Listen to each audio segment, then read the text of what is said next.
मित्रांनो, साधी माणसं या मालिकेच्या आजच्या भागामध्ये आपण पाहणार आहोत. सुरुवातीला सत्या मीराला बोलत असतो, "तू माझ्याशी बोलणार आहेस का?" मीरा मात्र त्याच्याकडे रागाने पाहत असते. सत्या तिला त्याच्या मित्रांनी दिलेले गिफ्ट दाखवत असतो. तो बोलतो की "बघ, माझ्या मित्रांनी आपल्याला किती छान गिफ्ट दिलं आहे. माझे मित्र फारच चांगले आहेत." मीरा बोलते की "बायकोला पार्टीला घेऊन गेल्यावर दारू पाजणारे मित्र चांगले असतात का?" सत्या बोलतो की "आम्ही पार्टीमध्ये दारू पितोच. दारू पिल्याशिवाय पार्टी कशी काय पूर्ण होणार? आम्हाला तशी सवयच आहे. पण खरं तर काल मी तसं करायला नव्हतं पाहिजे." मीरा बोलते की "तुम्ही दारू इतकी पिला होतात, तुम्हाला तरी त्याचं भान होतं का? तो घरमालक इतका चिडला, तो तुम्हा सर्वांना तर बोललाच बोलला, पण मला तो काय बोलला हे तरी तुम्हाला आठवत आहे का? तुमच्या मित्रांना तो बोलला म्हणून तुम्ही त्याला मारायला धावला. पण मला तो जे काही बोलला ना, त्यानंतर मला तिथे अजिबात थांबू वाटलं नाही." सत्या बोलतो की "म्हणजे तो तुला बोलला तरी काय?" मीरा बोलते की "जाऊ द्या ना, आता बोलून काय उपयोग आहे? मला माझ्या तोंडाने बोलूसुद्धा वाटत नाही असं तो बोलला होता." सत्य बोलतो की "तो तुला वाईट अर्थाने बोलला नसेल, रागाच्या भरामध्ये बोलला असेल." मीरा मात्र आता तेथून निघून जाते. मीरा आणि सत्याचं बोलणं सत्याचे वडील बाहेर उभा राहून ऐकत असतात. त्यांना पण मीराविषयी फारच वाईट वाटत असतं. इकडे आता देविका आणि तिची मैत्रीण दोघीजणी बसलेल्या असतात. देविका तिच्याच विचारांमध्ये रमून गेलेली असते. तिची मैत्रीण तिला बोलते की "तुझं काय चाललंय? कुठे हरवली आहेस? कोणाच्या प्रेमामध्ये पडली आहेस काय?" देविका बोलते की "हो, मी एका जणाच्या प्रेमामध्ये पडले आहे." तिची मैत्रीण बोलते की "कोण आहे तो?" देविका बोलते की "त्या दिवशी नाही का गं मी तुला बोलले होते की पंकज म्हणून एक मुलगा आहे." आता मग तिची मैत्रीण बोलते की "त्याला तुझ्या भूतकाळाविषयी माहीत आहे का?" देविका बोलते की "मी त्याला हळूहळू सगळं काही सांगेल. तो मनाने फारच चांगला माणूस आहे." आता मग इकडे मीरा सत्याच्या वडिलांना आणि रवीला चहा आणून देते. ती त्यांना नाश्ता पण देणार असते. सत्याचा भाऊ बोलतो की "वहिनी, नाश्ता तयार नसेल तर मी काही डिश वगैरे बनवू का?" मीरा बोलते की "अहो नको, नाश्ता तयार आहे." सत्याचे वडील बोलतात की "मीरा, सत्या उठला आहे का गं? मला त्याच्याशी थोडंसं बोलायचं होतं." मीरा बोलते की "ते सकाळी सकाळीच कुठेतरी बाहेर गेले आहेत." आता मग इतक्यात मीरा चाललेली असते. तर मग निरूपाचा फोन वाजत असतो. मीरा तो फोन निरूपाला देणार असते. निरूपा इतक्यात बाहेर येते आणि मीराला बोलते की फुलवाली, माझा फोन इकडे दे.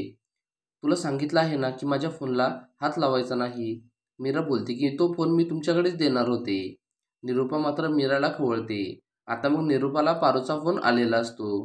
पारू निरूपाला बोलते की आज मुलीकडचे पंकजला पाहण्यासाठी तुमच्या घरी येणार आहेत. त्यामुळे घर मस्तपैकी आवरून ठेव आणि त्याच्या पाहुणचाराचं बघ. निरूपा मात्र ही बातमी ऐकून फारच खुश होते. पारू बोलते की मुलीच्या घरचे फारच श्रीमंत आहेत. निरूपा बोलते की "पण एवढ्या श्रीमंत घरचे लोक माझ्या पंकजला पाहण्यासाठी का बरं येणार असतील? म्हणजे ते बंगल्यामध्ये राहणारे लोक आणि आम्ही फ्लॅटमध्ये राहणारे लोक. आमची बरोबरी कशी काय होणार? त्यांनी काय पाहिलं असेल पंकजमध्ये?" पारू बोलते की "अगं, त्याच्या डिग्र्या." निरूपा बोलते की "खरंच, माझ्या पंकजकडे ना फारच डिग्र्या आहेत. त्याच्या भूतकाळामध्ये जे काही झालं ना ते झालं.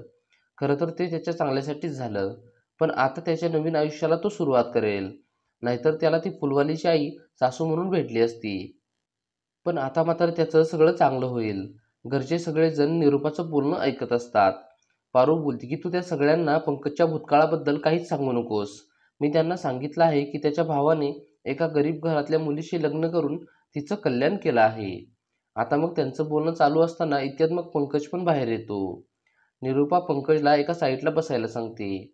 निरूपा मग मीराला बोलते की फुलवाली, तू आज अख्खं घर चांगलं आवर. सगळं घर पुसून घे आणि जेवण करायला मस्तपैकी बटाटे वडे आणि काहीतरी चांगला गोड शिरा बनव." मीरा बोलते की "पण मी तर सकाळीच सगळं घर पुसून घेतलं आहे. सगळं घर मी संपूर्ण साफ केलं आहे." आता मग निरूपा बोलते की "पुन्हा एकदा घर साफ कर. या घराच्या फरशीत सुद्धा माणसाचा चेहरा दिसला पाहिजे." मीरा बोलते की "घरामध्ये एवढे आरसे असताना फरशीमध्ये चेहरा बघायची काय गरज आहे? मी सगळे आरसे व्यवस्थित पुसून घेते." निरूपा बोलते की "तू आज जरा जास्तच बोलत आहेस असं तुला वाटत नाही का? तुला जेवढं सांगितलंय ना तेवढं तू मुकाट्याने कर." आता मग पंकज निरूपाला बोलतो की "मम्मा, पण हे सगळं कशासाठी?" निरूपा मग सर्वांना सांगते की आज पंकजला पाहण्यासाठी मुलीकडचे येणार आहेत. पंकज मग उठतो आणि निरूपाला बोलतो की "मम्मा, अगं पण आता सध्या मला लग्न करायचं नाहीये. मला अगोदर काहीतरी सेटलमेंट करायची आहे. मला स्वतःच्या पायावर उभं व्हायचं आहे."